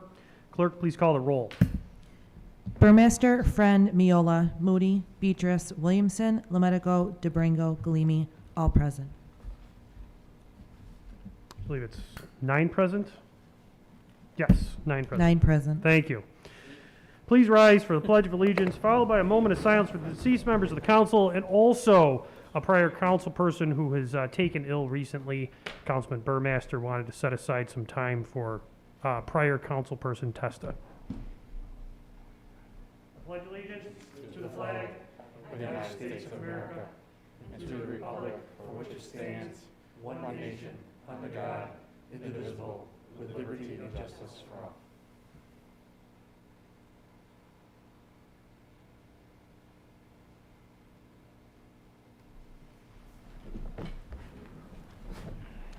Thank you very much. That was Councilman David Testa we were talking about, not to be confused with the other Testas that were on the council prior.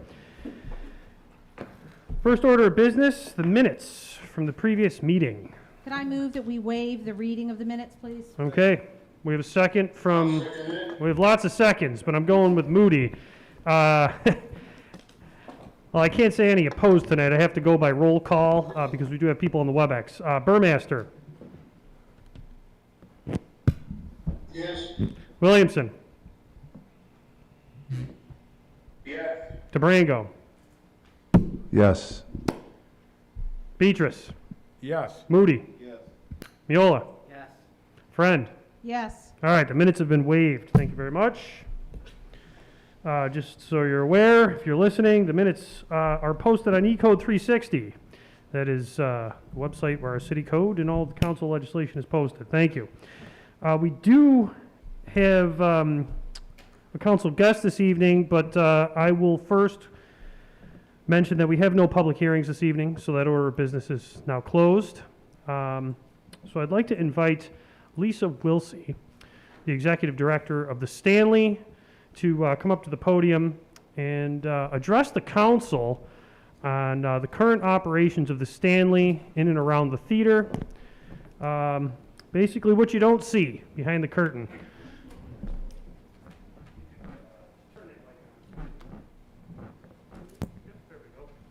Okay, can you hear me okay? Okay. I'm Lisa Wilsey. I'm the executive director at the Stanley Theater here in Utica, and thank you for having me here tonight.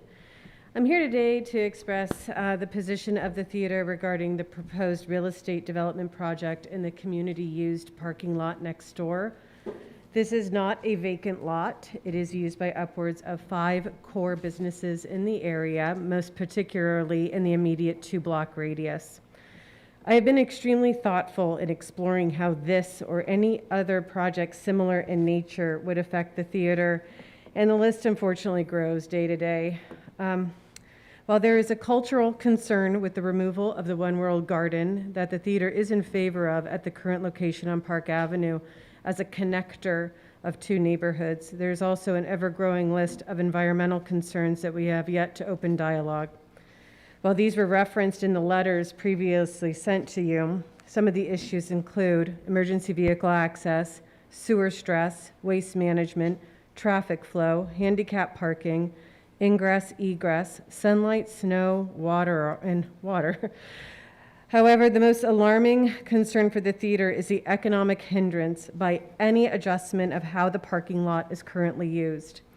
As we move forward in expanding the theater's business model,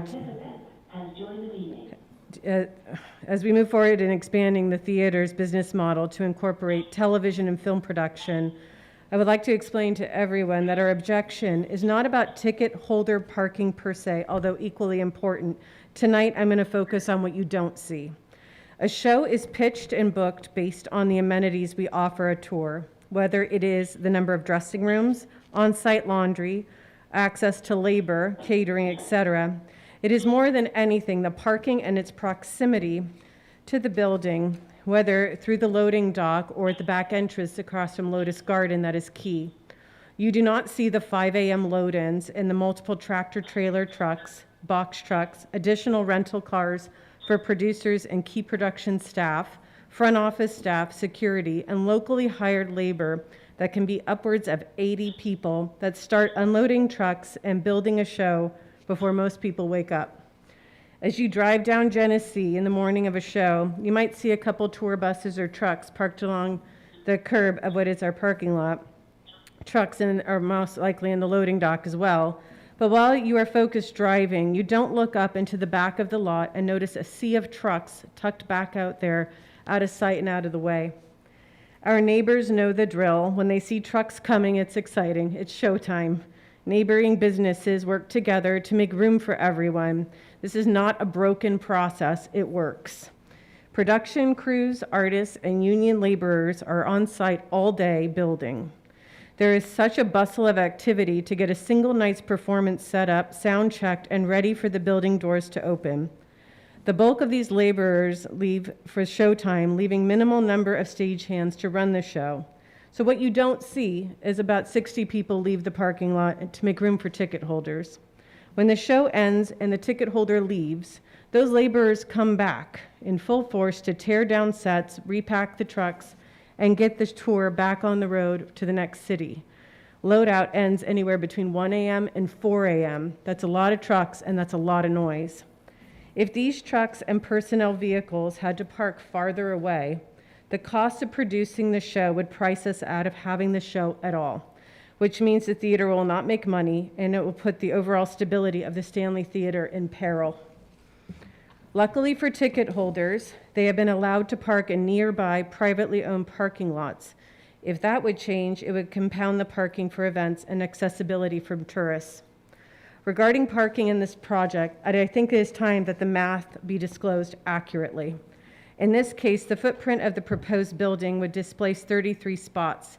The removal of the One World Garden would replace 33 and add 4. In other words, with the new building, there would only be 4 new parking places. Then take away 44 for the residences, and then guess how many will be needed for guests, permit holders, commercial spaces, its employees, its customers, etc. Keep going, and soon there's nothing left, and there will no longer be a theater.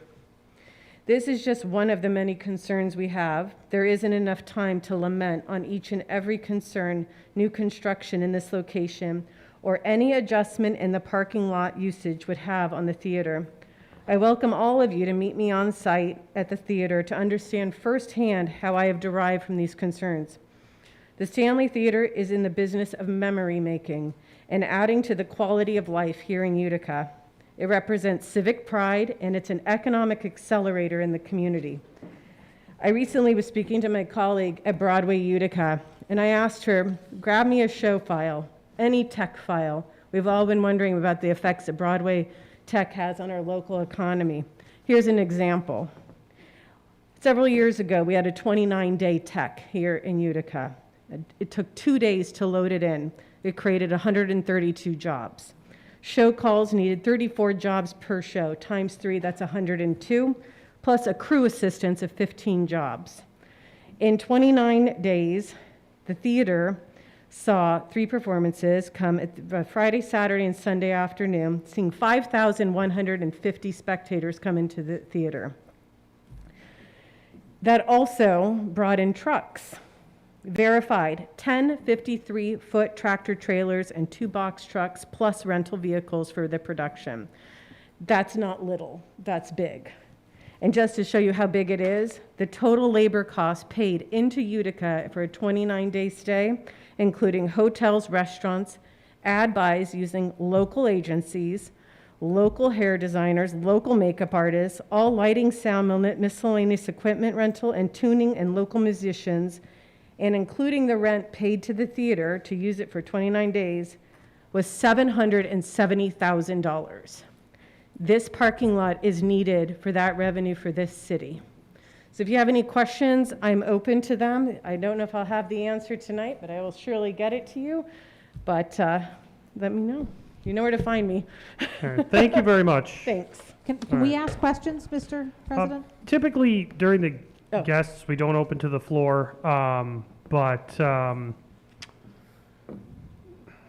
it is only quarter I want after. to We have a very small, I we do have a do. very small agenda, so what I'll do is I'll open it to each person for one question, but we can't get into back and forth. I'll Please do my address best the to keep it chair and the quick. director. Crosstalk, we could Okay. deal with All that. I in want to know, Vermont. Mr. President, is if we could get a clearer definition of tech. I mean, I think I know what it means, but I think it's a term of yeah. art. We need Sure. just if you could spell that out a little bit. Well, Broadway Utica several years ago was able to start bringing in tech shows, and theoretically what that means is they come in and they use our theater to construct the show. And they actually, we call it a dress rehearsal of sorts, but they actually build the shows in Utica on our stage, and then they give us the preview of the show, and then it officially goes on the road. Yes, So so literally, they come in with all the wardrobes, all the wigs, all the pieces, And it's the first time they've done that. It's the first time they've put the show together like that.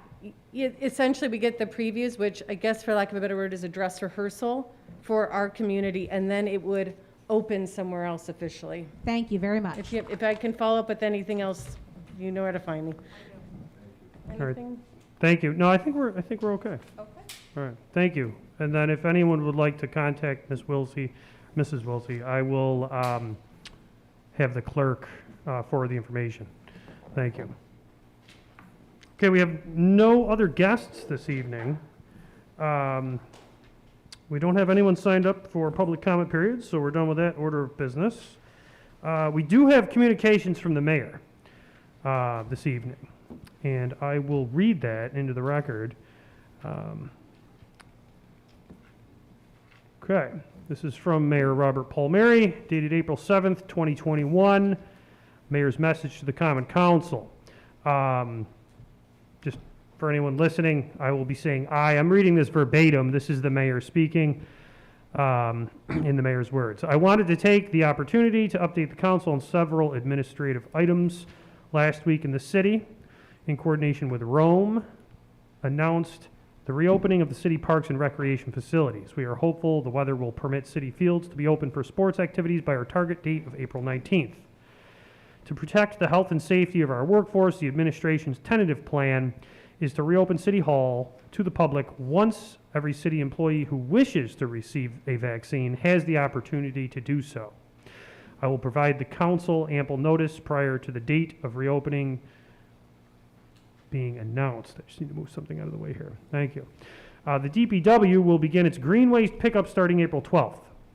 More information about what items can be picked up by DPW, as well as the green waste schedule, can be found on the city website. The joint letters from the mayor, controller, and members of the council to President Biden, Senator Schumer, Senator Gillibrand, and Congresswoman Tenney advocating for PFC Warren Shoei to be awarded the Medal of Honor are scheduled to be mailed tomorrow on the 8th. If any council members have not yet signed the letters are ready for your signature in the clerk's office. And that did circulate earlier, and they are signed. Just wanted to note that if anyone's listening from the mayor's office.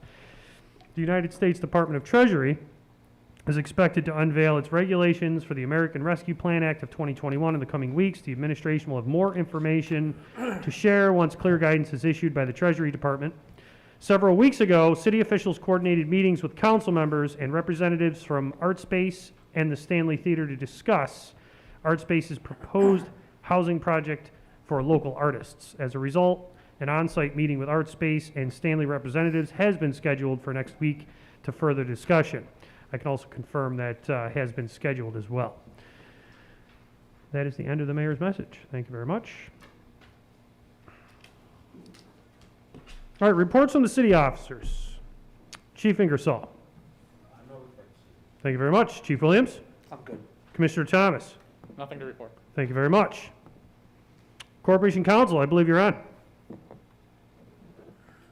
Nothing to report. Thank you very much. Do we have any miscellaneous communications and or cash reports? We have the City of Utica cash report for February 2021.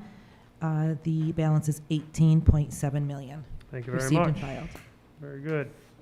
Petitions, remonstrances, and appeals.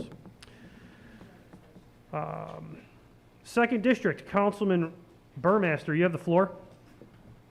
Thank you, Mr. President. I'd like to take the time to talk about that new stimulus program the government came out with. There was new tax laws that came out for people on unemployment. There was a credit of $10,200 used toward a reduction in your taxes, so you weren't liable for it. If you didn't make the 10-2 on unemployment, whatever you received on unemployment is a total write-off. The government's been nice enough to correct their software, and they've gotten the program out to many companies, H&R Block, TurboTax, and what other software companies are out there, so they're making these corrections. There's also a child care credit that the government's taking care of. Originally, there was going to be 1040Xs, which is an amended tax that was going to be required to be filed. They're not going to be required now. The government's doing that on their own. I'm hearing people now that they're already getting refunds from taxes already filed, and they're getting the credit for the 10-2 for unemployment, and they're also getting the child care credit, which ranges from 0 to 5 years old for $3,600, and from 6 to 17 for $3,000. And I'm hearing that these new payments are starting to come out the 15th of April, and if you want to check, you can't find it on the website under Where's My Refund, but you can go to an area where it says create an account. You can go and get your transcripts. You know, if you've already filed your taxes, that they'll explain to you when these refunds will be coming your way. I know it didn't have too much to deal with city business, but I thought it was some nice information that affects every taxpayer, so I thought I'd pass that on. Thank you, Mr. President, and that's all I have. Thank you very much. Third District, Councilperson Celeste Friend, you have the floor. Thank you, Mr. President. I wanted to let everybody know that the Swan Memorial Fountain was vandalized again just recently. It was graffiti on the front of it. It has a granite base, which is very porous, and so it's very difficult to clean appropriately. So the first time it happened, the graffiti had to stay up for a long time while the DPW did very thorough research about how to clean it appropriately, and they did figure that out. This time they were able to clean it really quickly because they had already done that research. This is a really treasured piece of art that we should really treasure as a community. I would, and I've already spoken one-on-one with the chief, I think that we should think about putting a camera on that. The tag was the same as the first time, so we've got a repeat offender of the same person. This is the Swan Memorial Fountain on the Parkway, a really beautiful piece of art that is actually listed in the Smithsonian Registry of Public Art. It's by Frederick William McMonnies, a very nationally recognized historical painter and sculptor, something we should really treasure. Okay, so that's all I have for remonstrances. I do have some legislation tonight. The first is that I would like to introduce proposed resolution number 1. This is a Board of Assessment Review appointment. Resolved that pursuant to Section 523 of the Real Property Tax Law, the following person is hereby appointed as a member of the Board of Assessment Review, commencing the remainder of the current 5-year term, which commenced on October 1, 2020, and ends on September 30, 2025. Justina Colenso, 111 Harter Place, Utica, New York, 13502. And I would just like to say that Ms. Colenso works for the Hartford Insurance Group as a senior premium auditor, where she handles analytical assessments and annual premium audit reviews. She is a homeowner in South Utica. She has a background which is excellent for the Board of Assessment Reviews, and I have talked to Assessor Tuttle, and he would be very happy to have her on the Board of Assessment Review. Just, can we verify, there's definitely 2 openings before we... I did speak with the city assessor before the meeting, and okay, so he this did board verify does there's have 2 vacancies. And that's it, yes. Okay, I just wanted to make sure the council was absolutely certain of that before moving ahead, because there's another piece coming Yep. up. We worked Thank that you, out. Mr. President, for reading that into the record. All right, thank you. All right. So I've moved that All right, legislation. yes. All right. And It's Frank ready is for a second. vote if no one else has anything to say about it. I'm going to go roll call again due to our hybrid meeting today. Burmaster? Yes. Friend? Yes. Miola? Yes. Moody? Beatrice? Yes. Williamson? Yes. Lemetico, I think you're there. Yes. All right. DeBrango? Yes. All right. 8 yeas? 8 yeas adopted. Thank you very much. Thank you. And then I have another piece of legislation that tonight I will be introducing and then moving to place into the Codes Committee. So this is proposed ordinance number 4. Car-free Sundays for Roscoe Conkling Park. Whereas the city of Utica is fortunate to be the caretaker of one of the finest park systems in New York State, and nowhere is this more evident than in Roscoe Conkling Park, home to the Utica Zoo, the Eagle, the Valley View Golf Course, the Southwoods and Switchbacks, and more. And whereas Roscoe Conkling Park is surrounded by some of Utica's most densely populated residential neighborhoods, and yet provides no access for pedestrians, cyclists, joggers, etc., except by way of roads that are also used by automobiles. And whereas the quality of life for residents of Utica can be improved by creating safe access to parks, natural surroundings, and places to walk, bike, jog, play with their children, etc., and this quality of life could be improved by instituting a car-free Sunday in Roscoe Conkling Park. Therefore, be it ordained that the roads leading into Roscoe Conkling Park, namely Master Garden Road and Steel Hill Road, shall be open to vehicular traffic from 8 a.m. until 9 p.m. from Monday through Saturday, beginning on April 1st and ending on October 31st of each year. At all other times, these roads shall remain closed to automobiles.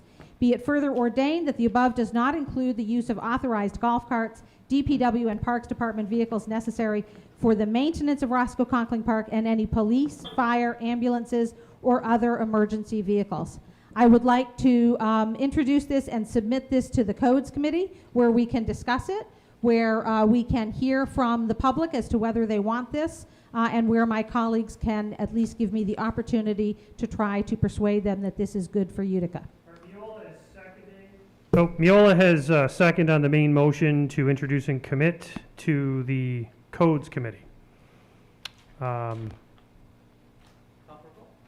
Okay, I'm going to call for a vote. Burmaster? Yes. Friend? Yes. Miola? Yes. Moody? Beatrice? Yes. Williamson? Yes. Lemetico?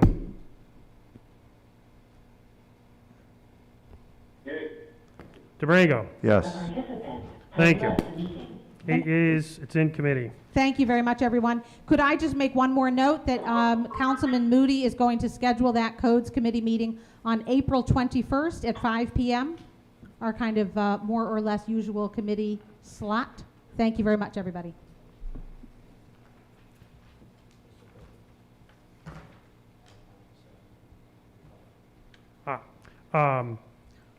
Our special counsel, Garamone, just wanted to note that he will be revising this as discussed in pre-meeting conference. Anything else to add? That's it. Okay. Thank you, Judge. Thank you. All right.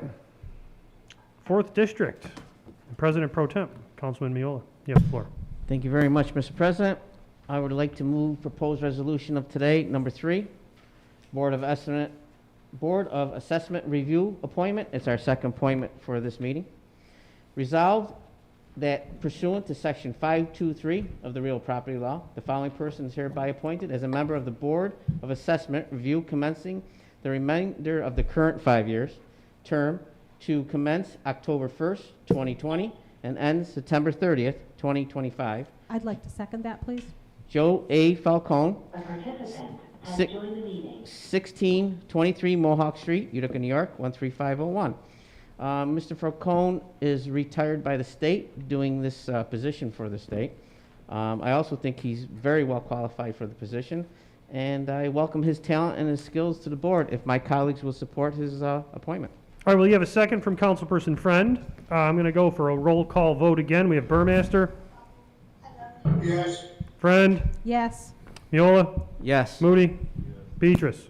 Williamson. Yes. Lemetico.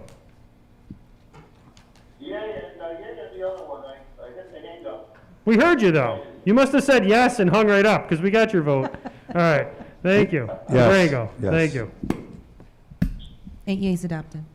Anything else this evening, Councilman Miller? No, sir, Mr. President. Thank you very much. Thank you. 5th District, Councilman Moody, you have the floor. Thank you, Mr. President. I'll be brief. One World Garden is great. Art space is cool if we can move it to Cornhill, and the Stanley should be supported. That's all, Mr. President. Thank you very much. 6th District, Councilman Beatrice, you have the floor. Thank you, Mr. President. The only thing I want to say tonight is I want to thank the last 2 Saturdays. I worked with the Youth Council, cleaning up parks in North Utica and Proctor Park. And I just want to thank these kids and everybody else who joined in to help. We did a great job, and again, thank you very much for all your help. That's all I have tonight, Mr. President. Thank you very much. Councilman at Large and Minority Leader Mark Williamson, you have the floor. Thank you, Mr. President. I have nothing to pass. Thank you very much. Council at Large and ENA Board Member Jack Lemetico, you have the floor.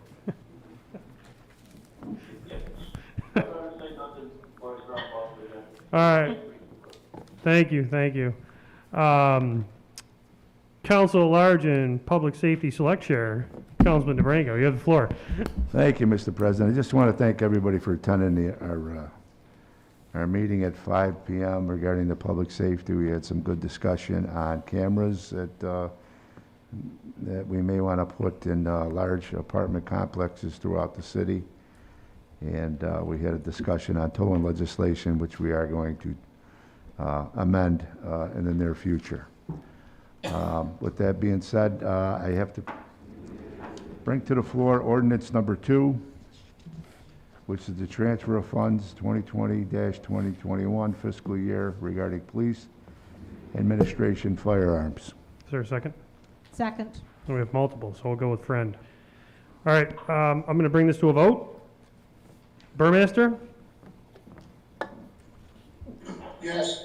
Friend? Yes. Miola? Yes. Beatrice? Yes. Moody? Yes. Lemetico? Has left the meeting. All right. Jack Lemetico said yes. Williamson? Yes. DeBrango?